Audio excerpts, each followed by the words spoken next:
To my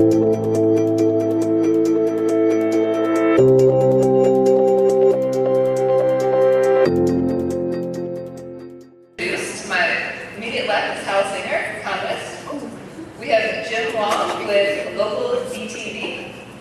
And we have Richy Glassberg, CEO of Safeguard Privacy. And I'm actually going to start with Richy. We're going to kick off the conversation about kind of the state of play of privacy in the US and the different privacy laws that companies have to contend with. I think first we'll ask Richy about a little bit about his company and the work that you do. So the first thing I'll say is you have no privacy. Nobody in this room has any privacy. Get over it. Stop thinking you've got privacy. You haven't had privacy for 20 years.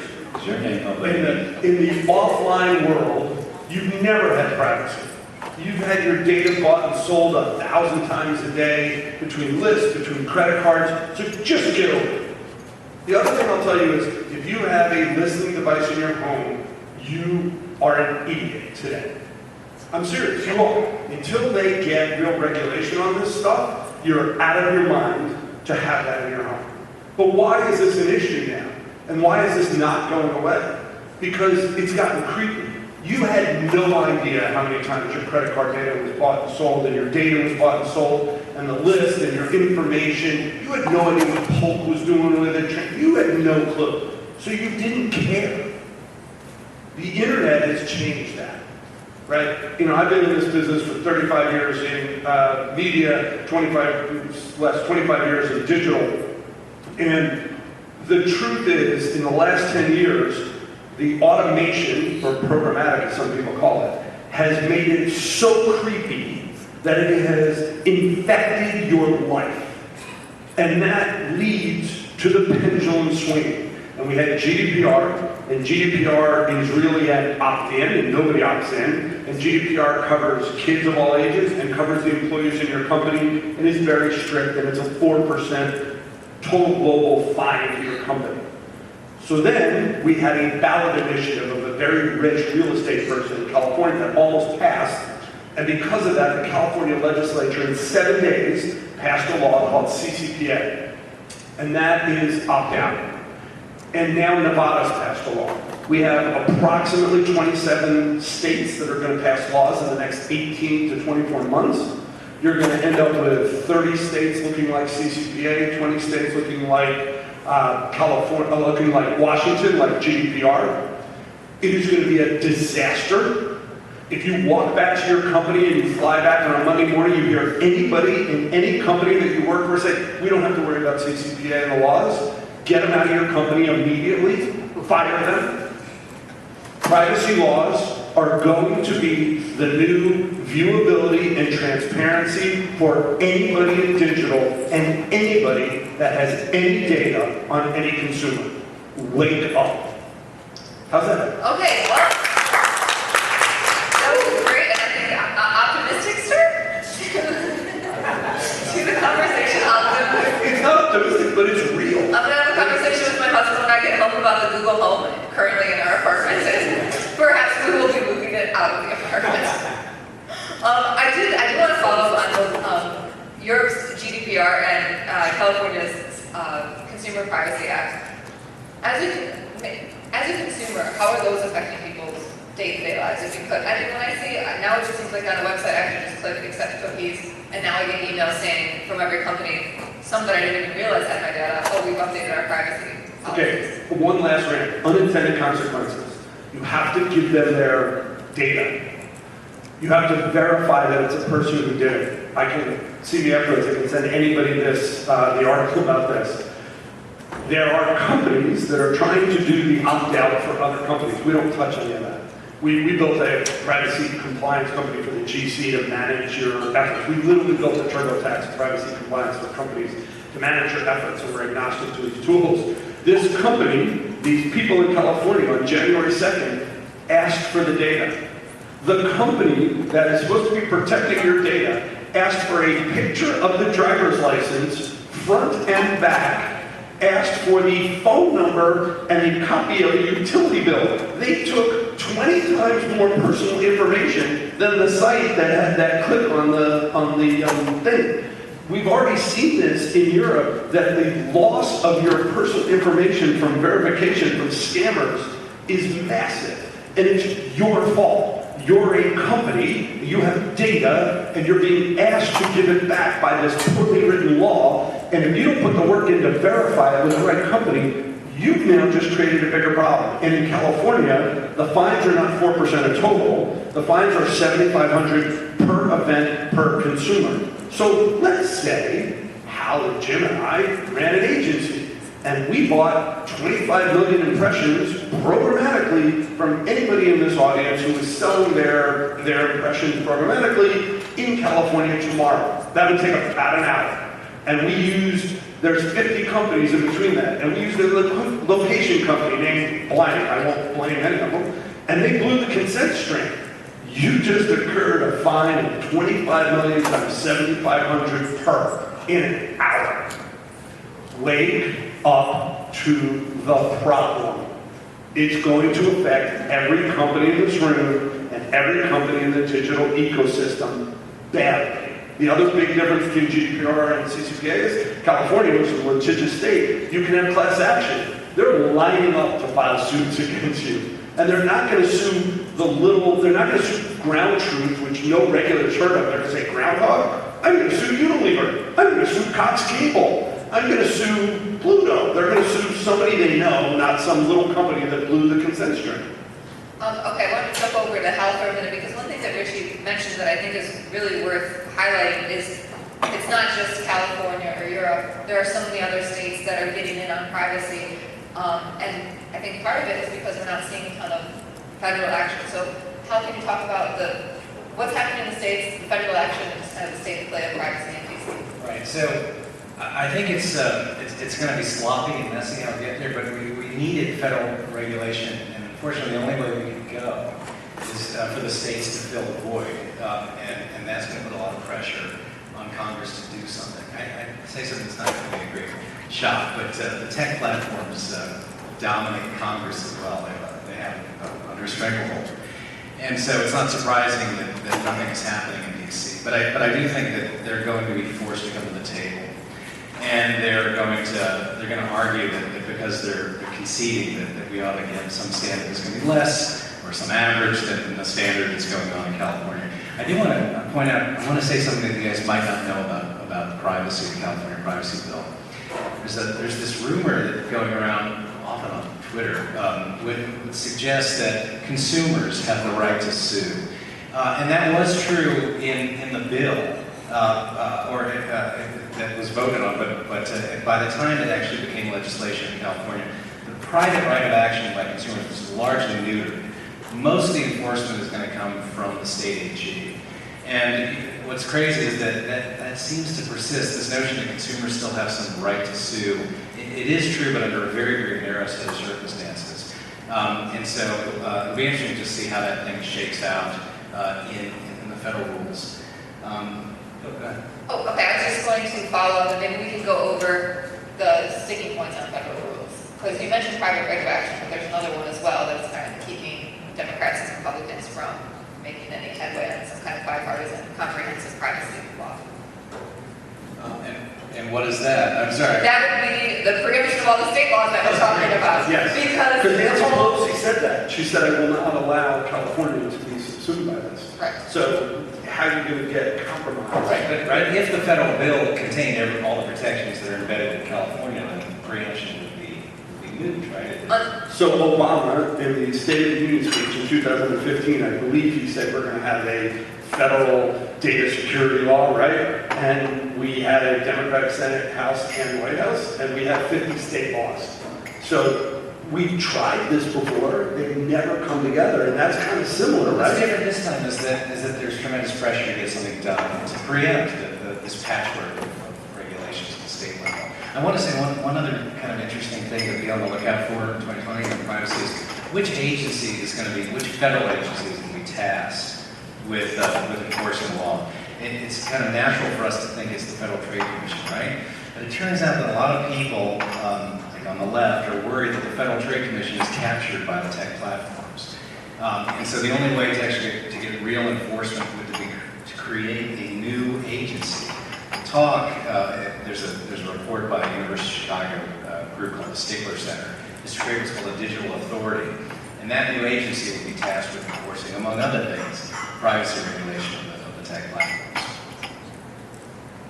I think the creation of a new agency is always going to be a heavy lift in Congress, and especially this year. One thing on the preemption part that I think is worth noting, and I think Richy made a good point on this, about just the sheer number of states that are getting in on this. If right now the bar is California, if you have New York say, look at California and says, well, good job, California, but we're New York and we want to have the privacy law of the state, so we're going to one-up it and we're going to make it that much tougher. Doesn't that keep raising the bar for what the federal law will be? Well, but two things. Nevada has a law that passed, and their definition of PAII is different from California. That's going to be a disaster, right? That's a disaster today. People don't get it. You times that by 20.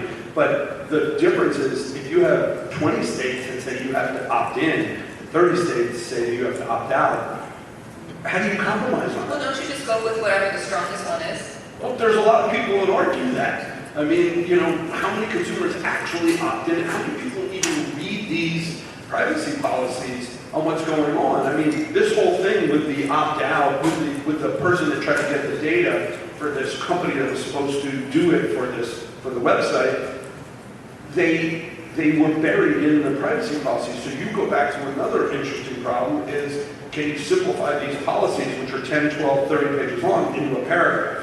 I will not sell your data. I will not share your data. Here's what I will do with your data. And it turns out that the chains in there, those consent streams, are incredibly complex. Well, how do you stop that? I mean, we got a lot of problems here. This is not going to be simplified by just a federal bill tomorrow. What do you think are some of the mistakes that companies are, and I think you touched on this, but maybe you can go into some of the mistakes that you see companies making when it comes to trying to adhere to some of the privacy regulations we do have? I think we have not come from a privacy-first framework from the beginning. I mean, I've been in digital since 1995. I have yet to see a company that starts with protecting, there's a few. I've yet to see more than a handful of companies that start with protecting my privacy first. And those are usually very regulated companies. Like, you know, I've yet to see the acceptance of two-factor authentication out there. I've yet to see people take it seriously, their passwords and all that. The data breaches happen all the time. It's happening, there's 166,000 data breaches since GDPR. That's crazy. But how are companies, what mistakes are they making as they're trying to get into compliance with GDPR and CCPA? They're ignoring it. Just ignoring it. Or they're trying to paper it over and say, you signed this document saying that you agree to accept the liability. And that's not acceptable. I'm not a lawyer, but that's not acceptable under the GDPR or CCPA. So you actually have to do the due diligence on it. You have to look at all your counterparties. Nobody's looking at that. They're just trying to band-aid it. But again, it's going to go back to my earlier statement. We haven't built these companies as privacy first. We haven't done that. The reason this is happening is I go look on Amazon for a blue office chair, I buy it on Amazon, and then I get retargeted that everywhere for 30 days until the cookie cycle comes. That's a problem. Have you built a company? Do you want to jump in here on the privacy?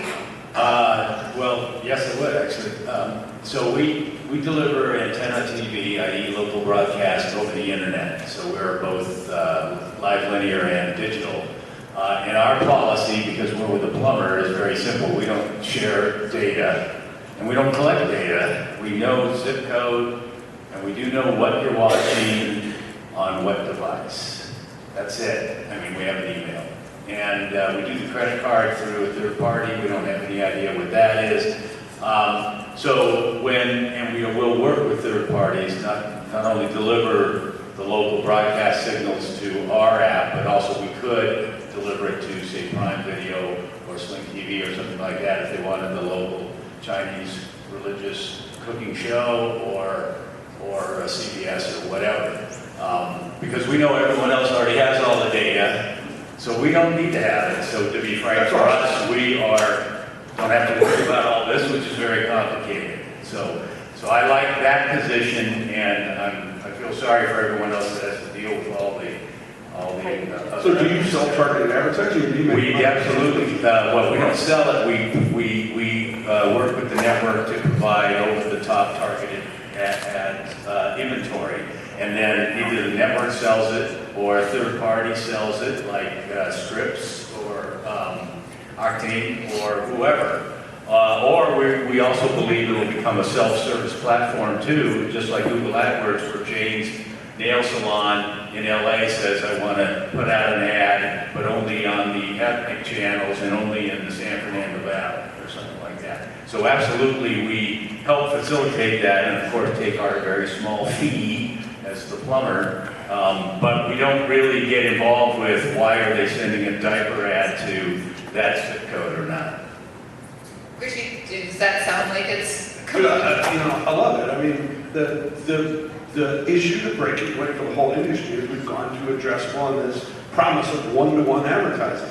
So if Jim is doing it right, which it sounds like it, and he's doing the right thing, sharing zip code for zone targeting and that, but then the question is what happens upstream? Is somebody taking that and doing a householding? So they're looking at the Wi-Fi in the household and saying, oh, I got you. And then they're sending you an ad because they know it's you, and you can give permission to that. I really do believe we've got to get to a world, you're right, we need national legislation and federal legislation. What was written about in the New York Times 3 days ago about this company that has gone onto the social networks, all of your pictures, they scraped it all, and they're doing face recognition. Mind-boggling. The fact that Facebook has not protected you, are you shocked in the room? You are the product of Facebook. And they just screwed everybody in this room, because even if you go today and change your settings on Facebook and take your pictures down, this company scraped it all. So they have your face, they're selling it to police departments everywhere. Shocked I am. There's gambling here in Casablanca. That Facebook has just ruined you and used you once again in another way. Now, that's scraping, which isn't Facebook's fault, really. It's in their terms of service that they want, and Facebook could stop that tomorrow. Okay, but Facebook could stop scraping tomorrow. They could turn off the call and scrape it. It's a arms race, right? They can't, that's true, you can make it hard. But at the end of the day, I mean, look at it, even security, right? The security industry's been around for 1 million years, and they can't stop all these hackings, right? So we're not going to be able to stop all the scraping and stuff. It is true, if you're on the web, people can find your information on the web. Can they find out all the deep data? No, that's harder, although not hard for me, at least. Probably not hard for the NSA and people like Richy. But just defending Facebook a little bit. Okay, well, this is all making me feel increasingly hopeless about privacy in the U.S. Are there things that, are there elements that you think would definitely need to be a part of a national privacy law to counter some of these issues? We can go down the list. Have you guys got that? Do no harm. One thing that, just as a kind of thinking about regulatory design issues, if you leave all the enforcement up to the agency, and if the agency eventually becomes captured by a regulated firm, then we might not get much enforcement. And so that tees up this issue again about private right of action. Should someone else be able to bring a suit for a privacy violation against one of the platforms? What scares me is actually what Jim just said. I don't believe our bureaucratic machine today has enough smarts to actually write the right legislation. I think the arms race, the best and the brightest, are not going to DC anymore, no offense, man, and I don't believe they have the ability, I don't believe that our regulators have the ability to do the right thing. And I think the right thing starts with protecting their identity, allowing someone to protect their identity and choose where they share their identity. Facial recognition should absolutely be regulated and controlled. And there are reasons why you should have facial recognition for public safety, and there are reasons you should have privacy on facial recognition. Our country is built on some very core principles of privacy in your home and other things.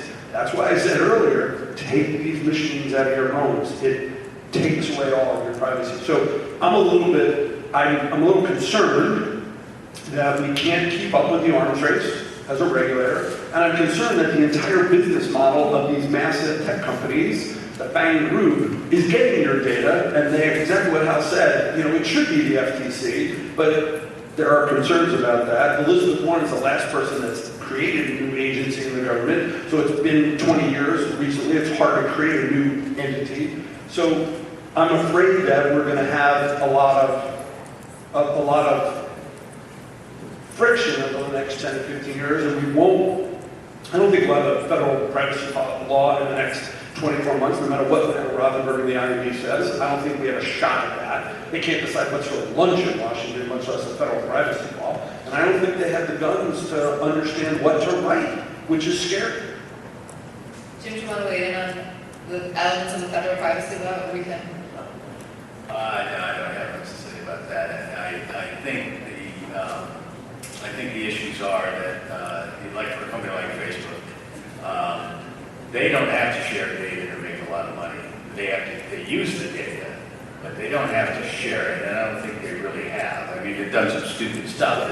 They have let the horses out of the barn in a few cases, and then been very lax about closing the barn doors later. But they have tons of data on us, and you can actually, go into Google and Facebook and figure out what they have on you, or in general, and you can tell the difference between people like me who are paranoid and do silos and stuff like that, and what they end up on me versus other folks that are just free and stuff. So it's up to us to be a little smarter about doing things. But I do think there should be a code of conduct for companies, and that doesn't come out of Washington, D.C.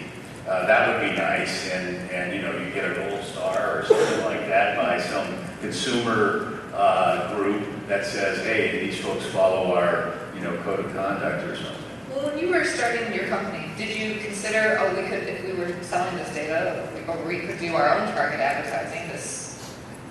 Well, I really am paranoid about all this stuff, so we didn't want to go anywhere near that. But I felt that we could give plenty of data. I mean, the Magic showed a lot of data. We have that data for our customers, but we don't have to give out personal information to say, these households watch this or do this with this or that or whatever. So I felt we had a very strong data revenue opportunity without invading privacy. So that was nice. Well, I do want to shift a little bit. I know we talked a lot about privacy, but we also want to talk about media ownership, about retransmission issues, some of those regulatory issues on governing the media ecosystem. So maybe we can start. Hal, do you want to kind of give us a lay of the land under the FCC, kind of some of the changes that we've seen with media ownership and the trend lines that you see when it comes to some of these rules? Yeah, so the FCC, it should be no surprise under Republican FCC and PI in particular, are moving to dismantle many of the protections for cross-ownership and media consolidation. So there have been some obstacles in the courts. I know that there's a case that's coming back to them now. But I would expect that you get much of the same. And even under a Democratic rule, I mean, there probably would be more enforcement at the margin, but there's some good arguments to be had. I don't want to suggest I know the answer. That in the current media ecosystem or landscape, it becomes increasingly more difficult for a broadcaster to exercise market power over, say, an advertiser. It's becoming more difficult for a market. I think that the arguments that the broadcasters are making that we now operate in a system where we have to deal with price pressures that are brought to bear from tech platforms mean that you should relax some of these restraints, because we just can't abuse advertisers the way that we may have once been able to in a prior.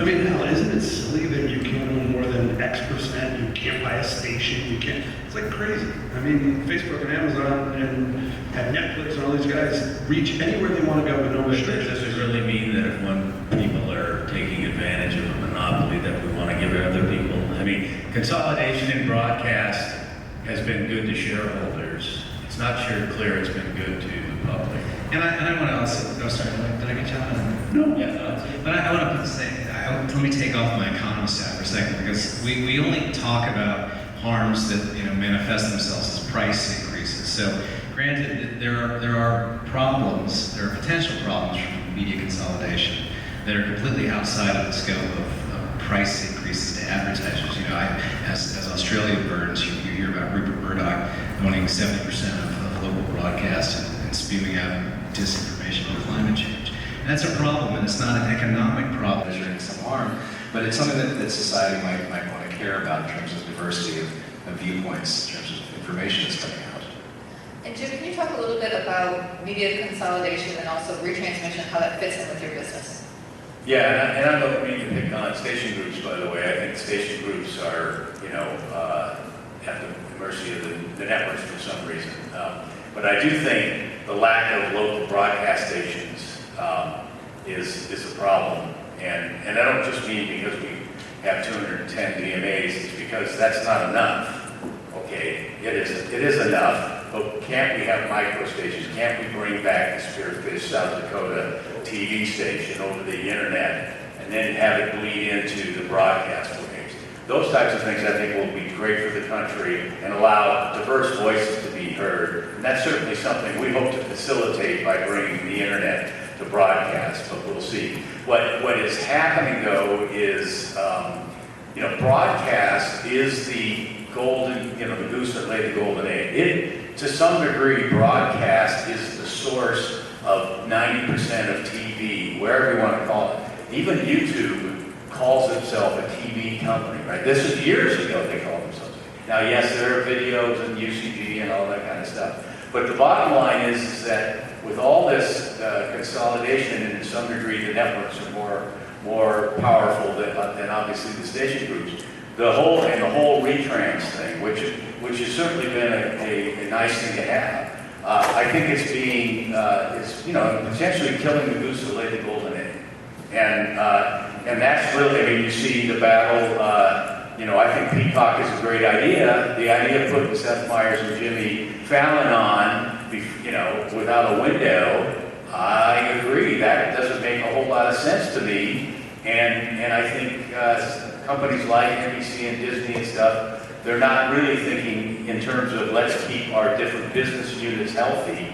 They think somehow they play this grand chess game and they're going to come up with better profits. And what we've learned in Silicon Valley, and I am one of those guys, is that if you do that, you get short-term bonuses and you get long-term degradation of shareholder value. And that's why the internet companies have blown them all apart. Because they don't try to play chess, they just go where the customers are. They don't try to pretend, well, we'll force Comcast to pay less than some poor station group in North Dakota because of volume or this, and then we'll cut the price on our cable channel and raise it on, all this kind of friction and thing. Anyway, long story short, I think the retrans thing could turn into a real mess for people. And that's what concerns me, because I believe in local broadcast. And I'm certainly not smart enough to know to tell them what to do or this, that, or the other thing. But I do believe that local broadcast, that everyone is overlooking that. And it is still a main driver or a big driver of the ecosystem. And you can modernize it and make it more effective. And I hope they don't screw it all up by being too wacky with the retrans stuff. How did you want to jump in it? Well, I could weigh in on retrans if you want to stay there, but if you want to go... Well, there's one issue that I think we kind of touched on, and I think Richy got at it a little bit, which is some of the rules limiting the reach of one broadcast company. You can't hit more than 39%, but really it's 72%, I think, based on a discount. Stations. Yeah, UHF stations. Can't own more than one of the big top 4 networks in the local market. So there's strict rules in place, but then there are also ways that some of these rules, in effect, you might have one company that owns 2 stations in a market, or one company that owns all the stations in a market. But the argument you hear from broadcasters is if you don't have that kind of consolidation, you're going to have no broadcast stations in a market. Well, listening to Jim and Hal, it occurred to me, I'm going to change my opinion a little bit here. I think they're right when you think about the fact that how many local newspapers have been lost in the last 10 years? Something like 1,500.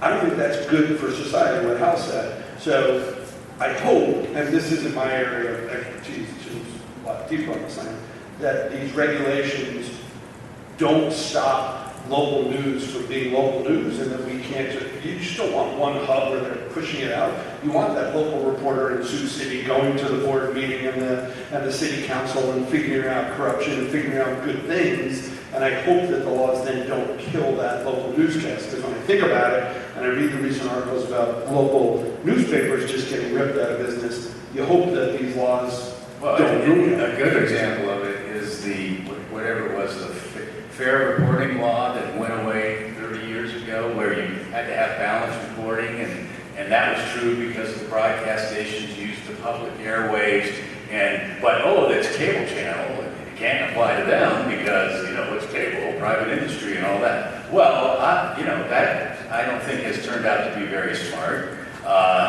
because even Google now, right, you go to Google News, and what is it? It's all opinion pieces. I mean, news isn't opinions, news is facts and things. So we've really sort of destroyed to some degree, a wonderful part of the United States, which is our, whatever they call it, Free press. The free press, and not destroyed it, but we're certainly, so I would not, use these consolidation rules and this, desire for, deregulation and everything to get away from the core thing. We have to use, the internet's a very powerful thing. We can't just sort of say it's the wild, wild west. And we just have to use some common sense on this because, and again, I don't like the fact that these internet companies have become monopolies. That's really kind of, but on the other hand, I don't think I want to use that to say that, two companies can own every TV station in the United States either.